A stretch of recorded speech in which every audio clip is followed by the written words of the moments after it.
Саламатсыздар ма балалар? Бүгін 4 қыркүйек.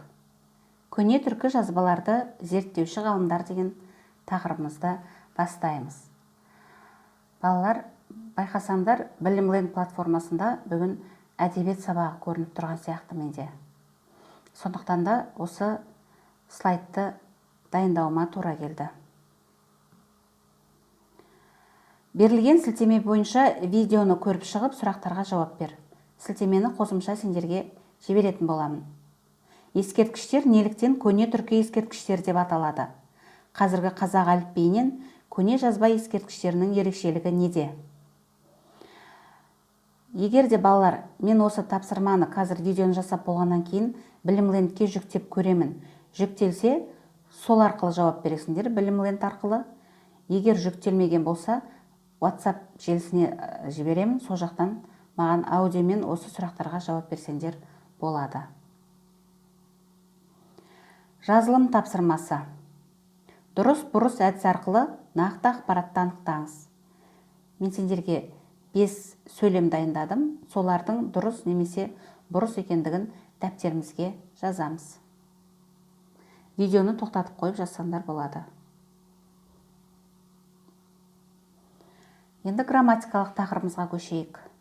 Бас әріппен жазылатын күрделі құрама атаулар. Оған не жатады екен? Халықаралық ұйымдардың аттары, жеке мемлекет ретіндегі республика аттары, мемлекеттік мекемелердің, жоғары ұйымдардың күрделі атаулары, жоғары дәрежелі қызмет атаулары мен берілген атақтардың әр сөзі бас әріппен жазылады екен. Бас әріппен жазылатын сөздер: жалқы есім, ең жоғарғы мемлекеттік қызмет атаулары, мемлекет, республика, жоғарғы мекемелер мен ұйымдардың күрделі атаулары, қысқарған сөздер, мекемелер мен білім орындары күрделі атауларының бірінші сөзі, кітап, газет, журнал аттары. Мысал келтіретін болсақ, жалқы есімдерге Теміртау, Айболат. Ең жоғарғы мемлекеттік қызмет атаулары: президент әкімшілігі. Мемлекет, республика, жоғарғы мекемелер мен ұйымдардың күрделі атаулары: Қазақстан Республикасы.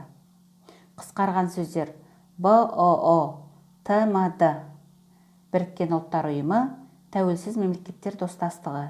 Білеміз, е? Мекемелер мен білім орындары күрделі атауларының бірінші сөзі: Қазақ ұлттық университеті. Кітап, газет, журнал аттары: Егемен Қазақстан, Абай жолы. Жазылым тапсырмасы. Бас әріппен жазылатын сөздерді қатыстырып, 5 сөйлем құрап жазамыз. Дәптерімізге жазып, маған көрсететін боламыз.